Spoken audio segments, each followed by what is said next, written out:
Sa kasaysayan po ng Kongreso ng Pilipinas, ito ho mga kapatid, ang nagsayang ng napakaraming oras at panahon at pera ng bayan dahil yung NEP, yung pinanggagalingan ng lahat ng ito, National Expenditure Program, na pinaghihirapan po yan ng napakaraming taong gobyerno pagdating doon sa kanila, kunwari at approve ito, hindi ito, bawas dito, etc. Pagdating doon, yun na lamang small committee na yan na hindi mo alam kung sino yung mga yan na hindi ang nagdesisyon para po katayin.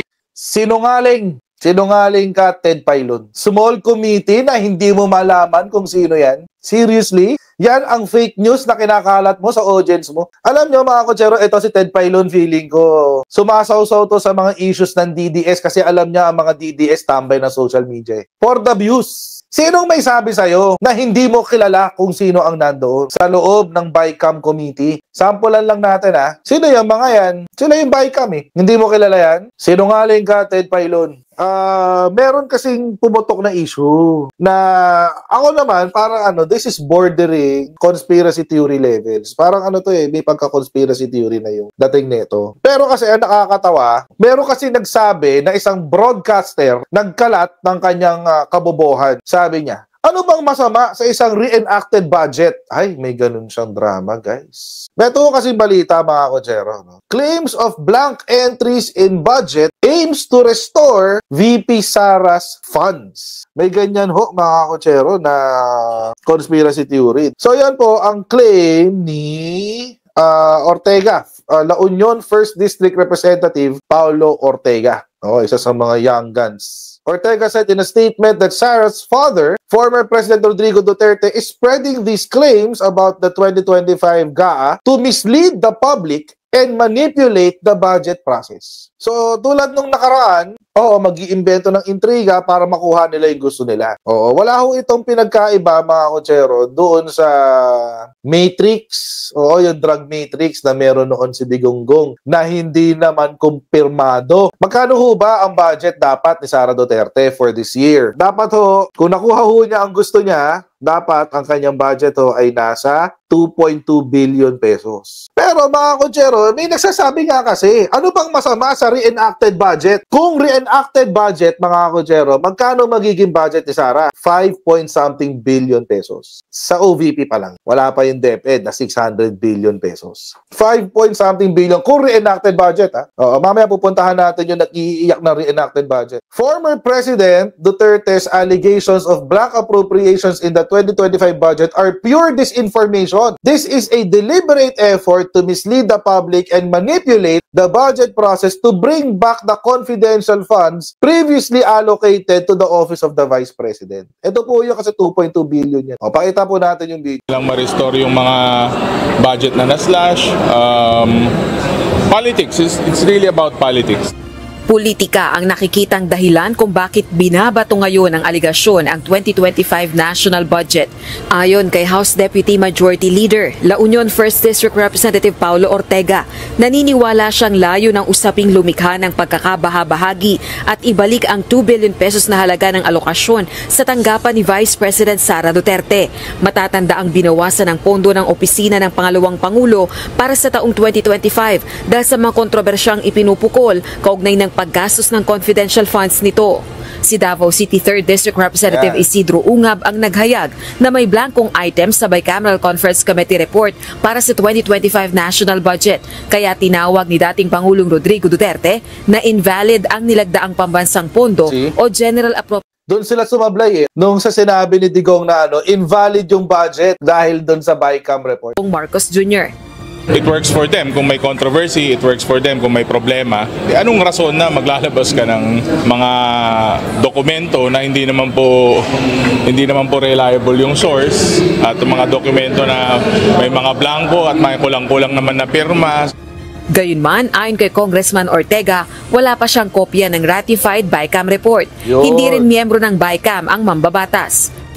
Samantala, si House Deputy Minority Leader ACT Teachers Party List Representative Franz Castro na ang ikatlong kongresistang kumumpirmang may blankong items sa BICAM report para sa 2025 national budget. Sunod kina Kabataan Party List Representative Raul Manuel at Davao City Representative Ungab. Hindi miyembro ng Bicameral Conference Committee si Congresswoman Castro. Pero yung sinasabing BICAM na pinaratify, may mga ilang blanco. Pero yung sinabmit kay Presidente, so tingin na wala kaming alam doon kung meron mang blanco yan. So I hope na reconcile kasi hindi pwedeng may blanco yan na ibibigay sa Presidente. Matagal na rin itong isinusulong ang pagkakaroon ng transparency sa BICAM kaugnay ng ginagawang reconciliation sa bersyon ng panukalang budget ng dalawang kapulungan ng Kongreso. Balak na ng kampo ni Davao City Congressman Ungab na questionin sa Korte Suprema ang nilagdaang 2025 national budget dahil sa hindi umano pagdaan sa tamang proseso. Yun, talin nyo sa Supreme Court. Huwag nyo nang padaanin sa amin yan. I'm excited, sa totoo lang. Inaabangan ko talaga ang desisyon ng Supreme Court dyan. Kasi mukhang may isasampal na naman tayo kay Duterte tsaka kay Ungab pala. Tuloy natin. Nung nito, sino ang nagpuno sa blankong probisyon sa BICAM report na niratipikahan ng dalawang kapulungan ng Kongreso? Let those interested people file the necessary petition or action in the Supreme Court. Tayo naman ay napakataas ng tiwala sa ating hudikatura. I believe that they will resolve it strictly in compliance with our existing rules and laws. Pero ito nga mga Kojero, natatawa ako dito sa isang komento ng isang journalist na naging kongresista lang yato. Naging kongresista ka na, kitid pa rin ang utak mo. Ito yung sinabi niya kasi. Sa kasaysayan nga po ng Pilipinas, ito ang tinaguriang pinaka-corrupt na budget. Sa kasaysayan po ng Pilipinas, ito po yung pinaka-kinatay na pambansang budget. Yun, ang ganda nga lang, pati may sound effects pa eh. Kinatay, pinaka-corrupt. Oo, pinaka-corrupt na budget. Paano ho sinabing corrupt? Meron ho bang ginastos, misappropriated, misused na halaga ng pera para ma-produce ang budget na ito? Or insinuations nyo lang, mga haka-haka nyo lang na ito ay corrupt? Ulitin ho natin mga Kojero, ano ho ba ang corruption? Lalo na sa pondo ng marami kasi definition ng corruption eh. Pero sa pondo ng ating bansa, ano ho ba ang corruption? Ito po ay ang maling paggamit ng pera, pagsuway sa General Appropriations Act. So, paano naging corruption yun? Ginagawa nga yung General Appropriations Act. O, sasabihin, AKAP. Okay, wala raw kasi sa NEP. O, wala sa NEP, in-insert sa GAA. Congress yan eh. Sino ba may kapangyarihan sa purse? Congress, Senate, at saka Kamara. So, if they have the power of the purse, technically, titignan natin mismo, mayroon silang kapangyarihan na magdagdag at magbawas ayon sa kanilang discretion. Regardless of the NEP. Ano ho ba ang NEP o National Expenditure Plan? Ang National Expenditure Plan po, essentially ay ganito. It's a budget request. Yun lang ho yan. Sa kasaysayan po ng Kongreso ng Pilipinas, ito ho mga kapatid, ang nagsayang ng napakaraming oras at panahon at pera ng bayan dahil yung NEP, yung pinanggagalingan ng lahat ng ito, National Expenditure Program, na pinaghihirapan po yan ng napakaraming taong gobyerno pagdating doon sa kanila, kunwari at approve ito, hindi ito, bawas dito, etc. Pagdating doon, yun na lamang small committee na yan na hindi mo alam kung sino yung mga yan na hindi ang nagdesisyon para po katayin.